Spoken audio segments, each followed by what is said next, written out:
You know, why have one girlfriend when you can have two, in case the first one breaks up with you?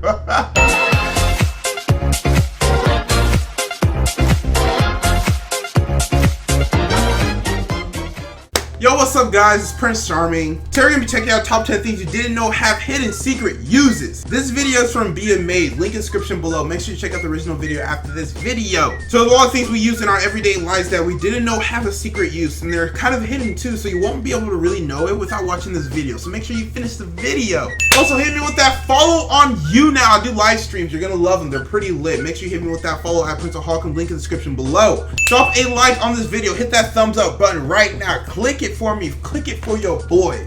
Subscribe and turn your post notifications on so you never miss one of my perfect, beautiful videos. And go ahead and comment a secret that you have. Ooh. A secret that I have, my name. Ooh. A lot of y'all don't know my real name, but it isn't Prince, but it's close.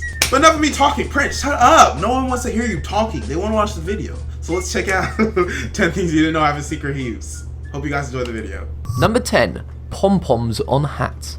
Pom Poms in any situation are surely the height of frivolity. Who invented the pom pom, and why weren't they doing something better with their time? Fluffy balls for pretty girls to wiggle about at American sport events are well and good, but they're not the kind of thing you'd pack if you were about to be dispatched to a desert island. Not at all. Are they? One of the most interesting places pom poms appear is on the top of winter hats. A ludicrous function for a ludicrous object, you think? Think again. Pom-poms on the top of hats used to be worn by sailors to protect themselves when working below decks, where bumping your head on low ceilings and jutting beams was a common hazard. Anyone tall can tell you about this, how easy it is to simply stand to your full height and whack your head against a door frame. That pom-pom is there for some cushioning and protection.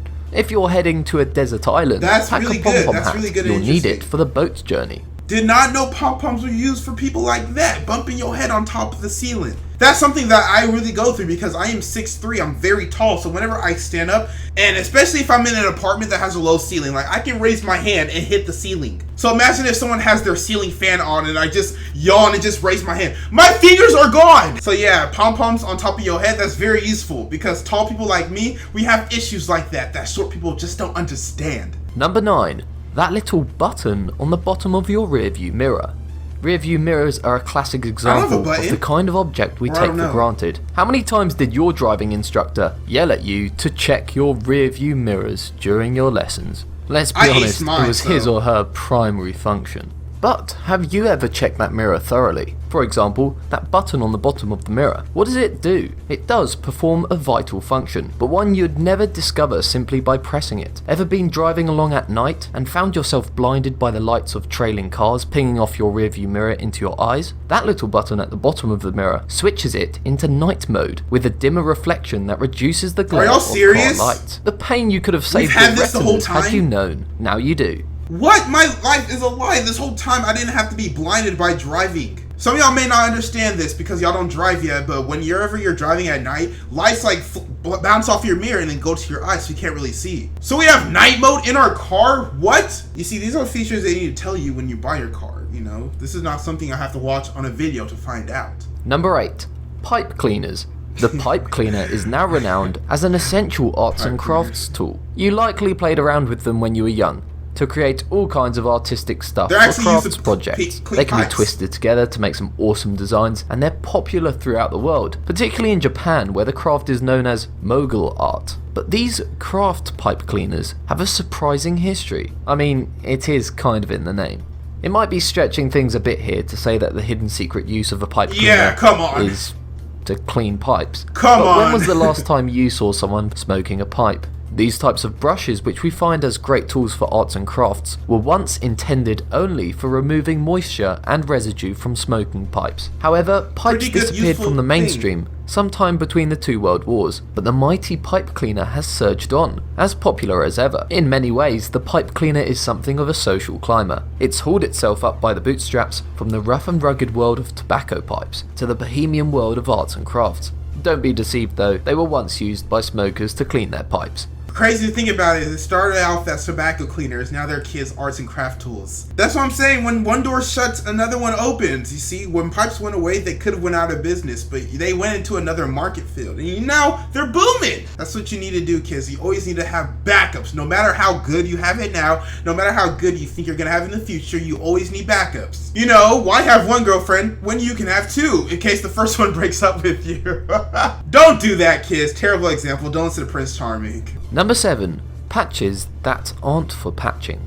Ever wondered what those loose little patches of fabric that come with your expensive new jeans or designer top are for? Perhaps it seems too obvious to waste your time on. They're there so you can patch the garment when wear and tear takes hold, right? Wrong. For one thing, as if you have the organisational skills to keep that little tiny patch of clothing safe until you need it for months or years later. Yeah, you're not even going if, to. by some minor miracle, you did locate the right patch. Could you sew it on without making it look like the work of a 7-year-old let loose on a sewing machine? Nope. Clothing companies are fully aware of your incompetence, and the true purpose of that patch is so that you can test out various laundry detergents on a safe area of fabric, so that if a product is unsuitable, it only ruins the patch rather than your ultra expensive clothes. It all makes sense now. The worst thing ever has to be ruining clothes, especially if you paid a lot of money for it. I remember when I was dyeing my hair blonde like a long time ago, I was wearing my favorite jeans. There are some clean ripped gray leaf. I love them so much. And I don't know if you know, when you dye your hair, it's essentially you're bleaching it. So if you get bleach in your hair, it's gonna change the color. If you get bleach on your clothes, it's gonna change the color. So my friend's idiotic, clumsy, he literally got bleach all over. He got hair dye all over my jeans, ruined it forever. Can't wear it. Those were my jeans. Those were my jeans. Those are the jeans that you wear when you're trying to get attention of your crush. Like that was the fit. And now it's gone.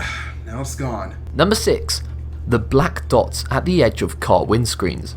There are things we see and don't see at the same time. Almost everyone will have noticed, at one time or another, a puzzling feature of car windscreens. The little black dots around the border of the windscreen. We see them every time we step into the car, but have you ever taken the trouble to work out what they do? The black dots are part of what's known as the frit, a black enamel band that connects the windscreen to the frame of the car. A pretty important job since you don't want to have the windscreen flying off at high speed. No, you don't. The frit also provides protection from the sun, both to the bond that holds the window screen in place and the driver of the car. Those little black dots, however, help to block and disperse the glare of sunlight at the edges of the windscreen. But why are they dots, you might say? Why not just have a solid black line? It's mostly cosmetic. The dots allow for a smoother transition from the solidity of the frit to the transparency of the window. Neat stuff. Never knew that. Wow. So these small things that they add in our products really help us out in like a long run. So your phone has a dot on it. For all you know, that could be like the dot that keeps it from overheating. I'm starting to notice that the smallest things really do the most work. Number 5. Coins with ridges around the edges. Here's another feature we encounter almost every day and barely notice. The ridged edges of coins. What are they for? Why aren't coins just round and smooth? Really? The answer is a tribute to the ingenuity of criminals and those who set out to foil them. Back when coins were made from real silver and gold, intrepid souls looking to make some extra cash used to file down the edges of the coins, collecting the shavings and selling them on, literally turning money into money. The spoil sports at the US Mint put an end to this in 1792 by introducing ridged edges, since these would make it obvious if a coin had been tampered with. Okay. Why, though, does the practice continue nowadays when coins aren't even made from precious metals? They're not. Ridges still help to deter counterfeiting, since anything that makes the design of a coin more complex makes it tougher to clone, and it turns out that the ridges are also useful to the visually impaired. They provide extra texture to the edges of coins that help you tell by feel which coin you're holding. Yeah, I can tell a quarter just by like feeling it from it. Like even if it's in my pocket with other coins, I know when it's a quarter. I can tell a quarter because of the ridges and whatnot. Nickels don't have ridges. Dimes have ridges. Pennies don't have ridges.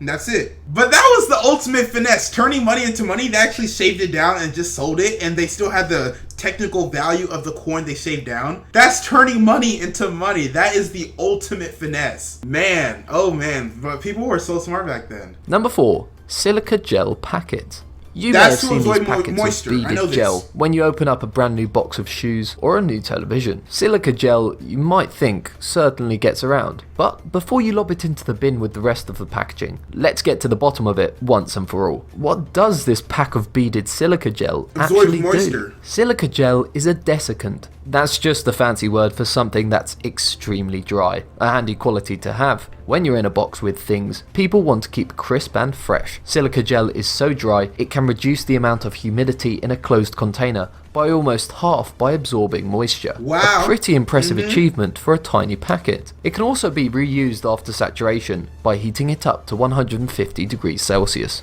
That's why you should save them next time you get one. It's definitely worth popping a packet in cabinets or frames to help keep important documents and pictures safe. This means that the gel is also perfect for next time you drop your phone into water. Forget rice, just put your phone in a Ziploc bag filled with silica gel packets and your phone is much more likely to work properly, potentially repairing it from any water damage whatsoever. Maybe it's time to stop throwing those silica gel packets out and to find your own uses for them. We need to keep the packets, guys. Did you just hear that? You are able to save your water damaged phone instead of putting it in rice. And I feel like silica gel will help way more than rice would, because essentially they all have to put one packet into a huge product bin to absorb half the moisture. This is something that I'm really glad that I learned, because I'm going to start keeping my packets. I'm going to start a Ziploc bag, so that way if I ever drop my phone in like the pool or something like that, put it in the bag, you're good to go. No more rice, you know, we can eat our rice now, finally. It's not for saving our phones no more, they're for eating. Number 3. Brown beer bottles.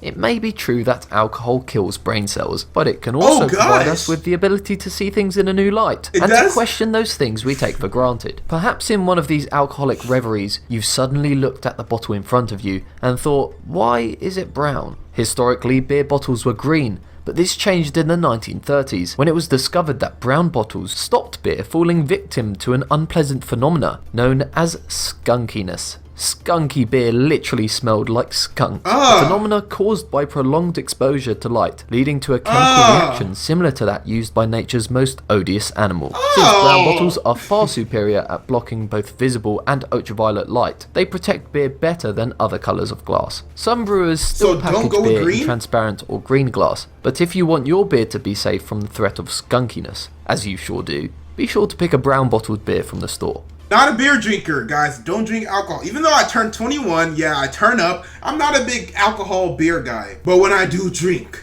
I drink Dos Equis. And Dos Equis is in a green bottle, so that kind of confuses me. Because who wants to have a skunk drink? Can y'all imagine how that would taste? Oh my gosh, I've smelled a skunk before because I ran over one. Worst smell in your life. I'm telling you, you're gonna really wish you were dead if you get sprayed by a skunk. 3 showers will not be enough. You literally have to peel your skin off and try again next year. Number 2, the little bumps in your car tires. This is one for the truly eagle-eyed. If you look at your car tyre, you'll notice that the smooth rubber in between each thread has awkward little plastic bumps sticking up at intervals. The bumps look like the product of lazy manufacturing, like bits of excess rubber that weren't smoothed off, but actually perform a crucial function. The bumps mark the minimum legal safe height for your tyre thread. If the thread is higher than the bumps, you're in the clear. If the thread is worn down to the point where it's the same height as the bumps, your tyres are no longer roadworthy and need to be replaced. It'll save you getting a 20p piece or a ruler out to measure. You see what I said? Like, the smallest things, they really go a long way. Who would have known bumps on tires can be able to tell you if you need to get new tires or not? No longer would you have to go to a mechanic and say, oh, do I need to change my tires? Just look at your tires, look at the bumps, and if they're wear down, you gotta change the tires. But you know me, I'm still not gonna change it. I'm only gonna change my tires if they burst on me. I'm so last second, I'm so sorry. I'm so last second. Number 1. Drinking cup lines are there as measurements. Solo cups are a symbol of freedom, specifically the freedom to drink too much keg beer at college parties before passing out and waking up in the hedge wearing someone else's hat and no trousers. Did you know, however, that it could have all been so different if only you'd known the true meaning of the lines on the cups? The lines that circle solo cups at various heights aren't simply there to help you grip them, though nothing fits in the hand like a solo cup. They actually act as measurements for certain types of alcohol. The bottom line marks the height of 1 ounce of spirit, a standard shot amount. The higher line marks out 5 ounces, a recommendation for a standard glass of wine. And one of the top lines shows the height to fill the cup to give yourself 12 ounces of beer, Solo actually responded to this, saying that, although the lines on our Solo cups match up pretty closely with common liquid measurements, they aren't meant for that. It does seem awfully coincidental, however. That's cool. Perhaps they just said this to avoid any public encouragement of alcohol consumption. Conspiracy theorists, feel free to theorize. We all know the true reason for Solo cups. Like, come on, no one drinks water out of it. They're for mixed drinks and beer pong. That's the only reason why Solo cups are a business. But that was it for this video, guys, and I hope you enjoyed it. So those are 10 things you didn't know have a hidden secret use. Now you know their uses, and it's pretty cool too. Especially the Silica gel. Now that I know that I can put it with my phone in case I drop it in water, I will never be afraid of dropping my phone in water again. Like, I'm just gonna throw it in the pool just cause now. But don't forget to like, subscribe, and comment on this video if you want to reply from yours truly, Prince Charming. My name is Prince O'Hawkum, and stay charming, my friend.